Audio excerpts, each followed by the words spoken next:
So you can use any item that has a perfect circle. Here I'm using a jar. Just trace around the bottom of it or any edge. And here I just kind of tested out different ways how I wanted to do this so that I could create those horns coming out from the top and have it be symmetrical. So then I decided to make all the circles pretty much the same size here. And that's what starts out the base of my drawing.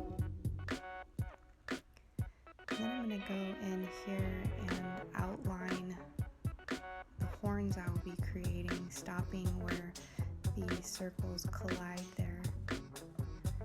And I'm going to overlap and kind of bring them in so they're kind of concentrically working with each other.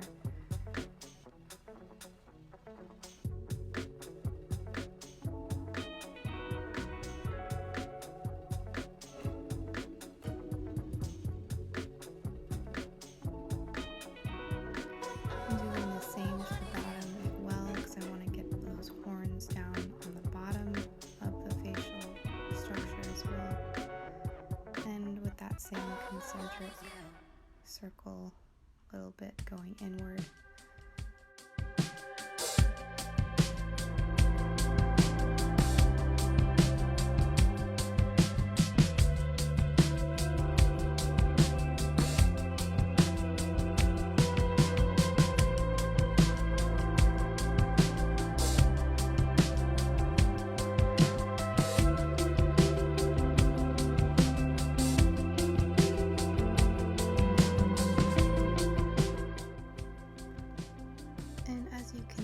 Here I just go and narrow down to the tip there, and at the ends where it touches the base of the circle I just widen that in order to give it a more natural curve. And that's basically what you're doing with these circles, is you're just adding natural curve to them to create something in their own shape, but independent from them when you start erasing the lines.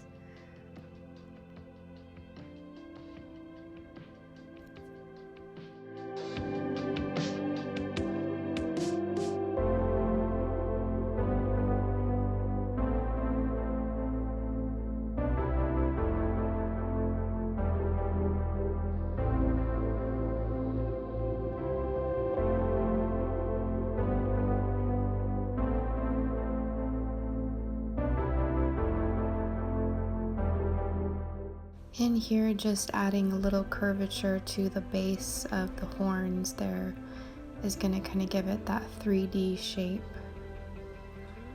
And here I went in with just a usual structure of the ear that I do. And then I go and I measure it out just slightly with my pencil to make sure that they're both the same size. I don't really shoot for complete and total uniformity or accuracy.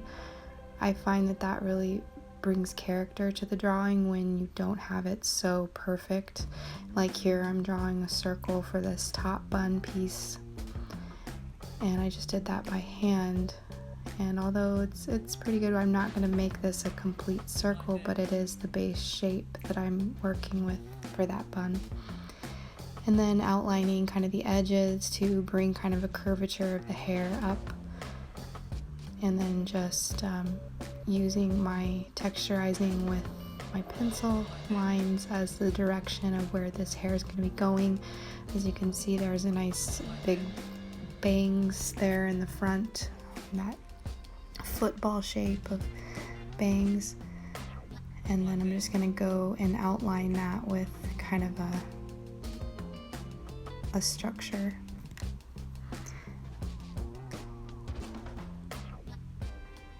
And kind of using the lines along the shape of this to bring it together, and kind of adding more curves to, kind of like these horns protruding, pushing the skin out and kind of giving that a nice curve.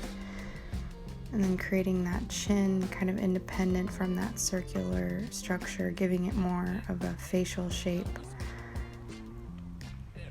And then I went ahead and did a little butt chin here. I love that. I love how that gives nice little tiny details like this really add structure to, and character to your drawing. And here I kind of use those lines to create the lip. And usually I'll do a smaller lip, but for this, it kind of went with the circles to do this a little bigger lip, more proportionate to what an actual facial structure, but just slightly cartooned, instead of some of the more eccentric accentuations that I do with a really large head, very small eyes or big eyes, depending. And then I just go in and drop out some detail here with the mouth. I have some little vampire teeth, and I was kind of going for this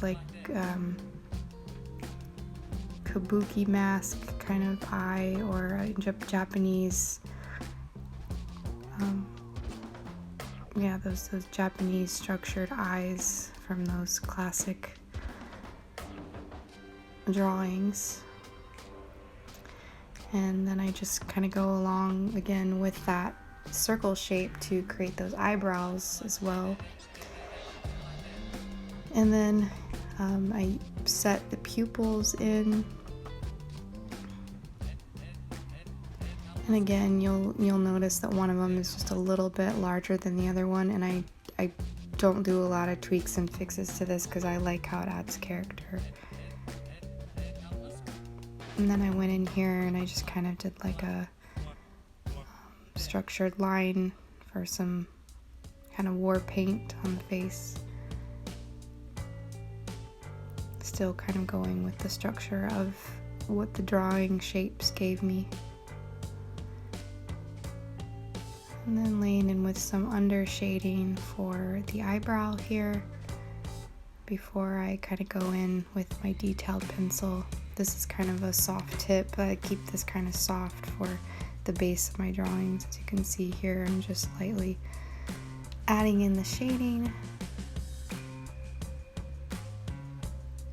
And then I keep going in here with more texturizing in the direction of where the hair would be going.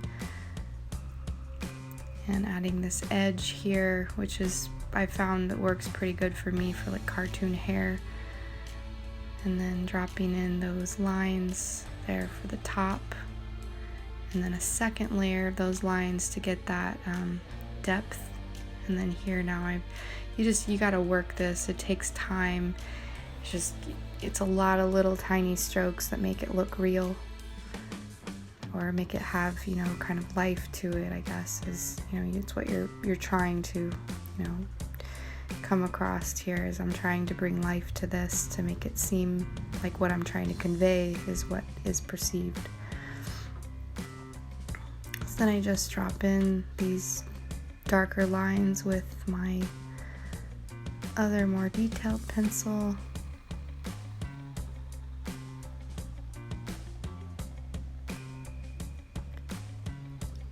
Trying to keep it as straight as possible, and with the pressure, that's why I like to put in that soft line, because then this line is, a pretty permanent, it's hard to erase this hard push line. So that's, kind of your last. And then I go in here with the same technique, just texturizing the hair in the shape and direction that I want it to appear that it's going, and then adding kind of like a drop down shadow here to give it depth and bring it to life. We just continue with the hair, lots and lots of shading, and I like to do a little darker by the roots because just naturally that's kind of what hair does. Even if you don't dye your hair, that's the part where the sun hasn't hit and it just came out of your scalp, so it's either darker or lighter depending on what you do to your hair, I guess. But these kind of pencil black and white drawings, it's really easy to convey that depth with having that darker shading up by the root where the direction of the hair is coming from. And here I just go in and I put in some accenting lines here with these little pieces that are falling around the sides.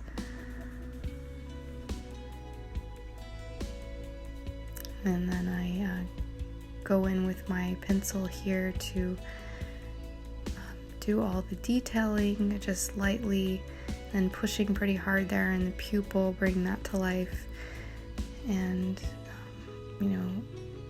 feeling pretty good about the structure of the face, that I just kind of do the rest of the outlining.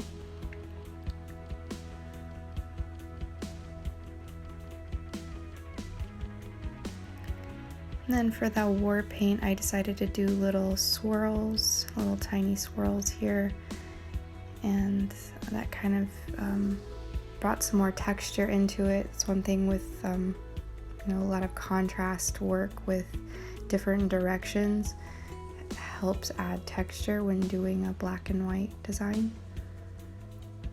And I just add in some like eyelashes, and for the eyelashes to look not totally fake, you gotta give them a little bit of misdirection in some parts. You can see they're kind of going in different directions there a little bit. And then I just set out to create the structure of the body, which is kind of the last bit that I do with, because my main focus for my drawings is the face, the head. I like to get really detailed in some of these horned creatures.